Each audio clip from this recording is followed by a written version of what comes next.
Good morning, children. Now today in this video we'll see what is exactly Pythagoras theorem is. This Pythagoras theorem is related with triangle. Now which triangle? It's applicable only for right angle triangle. Remember this thing. So what is this Pythagoras theorem? Let's see. Here children will see a small video related to Pythagoras theorem. Just observe this video neatly.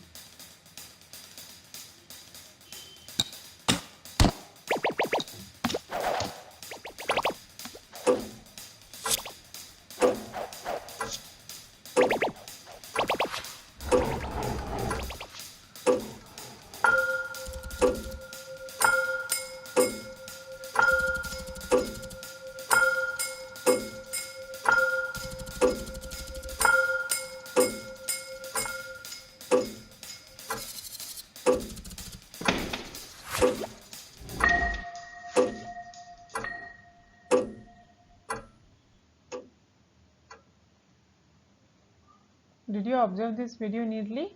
What it shows? Let's see. Okay, children. Now we'll see one more example of Pythagoras theorem. Count the squares in green and black box. Start to count. See, in black box, you can see there are 36 squares are there, right? Small squares, 6 by 6, right? And here in green box, if you observe it neatly, how many small squares are there? 8 by 8, that means 64 squares are there. So what do you think? In blue box, how many total number of squares? Count it, you'll get it 100. That means if you will add black box squares and green box squares, that is 36 plus 64, you will get 100. Okay, so what do you understand by that? Okay, now try to find out Pythagoras theorem. Okay, here some more examples I have taken. So see red color line segment in all these figures. What is the length of red color line segment? See, if we'll consider the first triangle, red color line segment's length is 13. And what about the remaining two? 12 and 5. If we'll square all these numbers, that means if we'll see 5 square plus 12 square, if we'll add, okay, is it equal to 13 square? Check it out. 5 square is 25, 12 square is 114, and if I'll add both these two, I'll be getting 169, right? That is the square of 13, right? Now see the second example. In second example, line segment, red color line segment is 25, and blue colors, the remaining two, those who are forming a right angle, see they are 24 and 7 respectively. So 24 square is 576 and 7 square is 49. If we'll add these two squares, we'll be getting 625, and which is a square of 25. Now observe the third diagram. In third diagram, red color line segment is of length is 5, right? And remaining two, which are making or which are forming a right angle, they are 3 and 4 respectively. So we'll square them. So 3 square plus 4 square, that is 9 plus 14, that is equal to 25. Okay, and square root of 25 is 5. So what do you understand by this? Okay, children, now here is our Pythagoras theorem. Okay, what is that? See, Pythagoras theorem is applicable only to right angle triangle, and in right angle triangle, which is the hypotenuse, the longest side is said to be hypotenuse, which is always opposite to that of right angle. Got it? And the remaining two sides, they are said to be perpendicular and base respectively. So what Pythagoras theorem states us? It states that square of hypotenuse is always equal to the addition of the square of perpendicular and base respectively. Got it? So let's see now few examples related to find out the length of the third side. If any two sides are given to you, how to find out length of the third side by using Pythagoras theorem. Again I repeat that Pythagoras theorem is applicable only for right angle triangle. If you observe this all three figures, all these are right angle triangle, right? So we'll see in the first one. We are going to find out x. You can see here x means here is hypotenuse, right?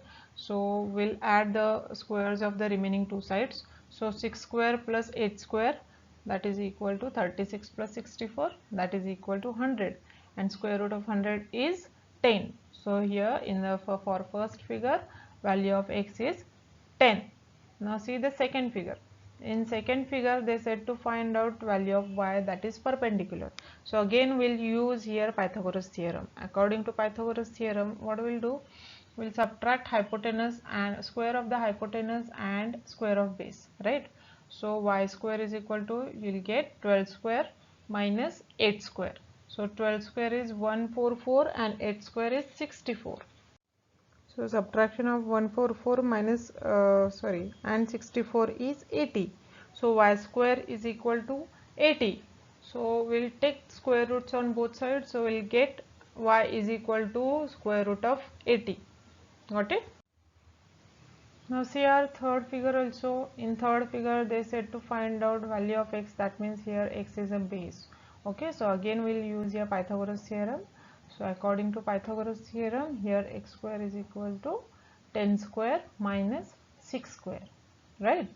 So 10 square means 100 and minus 6 square means 36. So 100 minus 36, that is equal to 64. So we'll get x square is equal to 64, and by taking square roots on both sides we'll get x is equal to 8.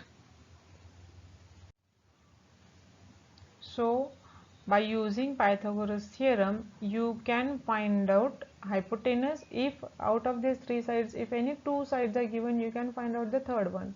Okay, you can find out hypotenuse also, base also, and perpendicular also if other two sides are given to you. Okay children, I'll discuss about the next topic, that is Pythagorean triplets. So which numbers are said to be Pythagorean triplets? Triplet means three numbers, so it should include three numbers. So see, as we know that Pythagoras theorem is, in general we can say that a square plus b square is equal to c square. So whatever numbers are mentioned over here, can you see that numbers, all these are forming Pythagorean triplets? Means what, if suppose three numbers are given to you, so you have to see which is the higher number or bigger number in that. See in the first example 3 4 5, 5 is the greater among them, so we'll square it. So 5 square is 25, and what we'll do, we'll add the squares of the remaining two numbers, that is I'll add 3 square and 4 square, that is 9 plus 16, that is 25. So are they equal? Check it out. Yes, they are equal. So you will get 25 is equal to 25. That means it is a Pythagorean triplet. Now let's have a look on second example. In second example 6 8 10, these three numbers are given to you. So which is the bigger among them? 10 is the bigger. Square of the 10 is 100, right? Now we'll add the squares of the remaining two numbers. So square of 6 is 36 and square of 8 is 64. So 36 plus 64, 100. So here also you are getting 10 square is equal to 6 square plus 8 square. So again these are Pythagorean triplets. Okay, now let's have a look on third example. In third example, three numbers are given, 7, 24 and 25. Which is the bigger number over here? 25 is the bigger one. So square of 25 is 625. And we'll add the squares of the remaining two numbers. So 24 square is 576 and 7 square is 49. So 576 plus 49 is equal to 625. Are they equal? Yes. That means all they are satisfying the Pythagorean statement, that is a square plus b square is equal to c square. That's why these are said to be Pythagorean triplets. Some more examples I have written over here. You can check whether these are Pythagorean triplets. As I say previously that Pythagoras theorem is applicable only for right angle triangles. That means if we are getting some Pythagorean triplets, right? So that means the longest side is hypotenuse, as you can see in these figures.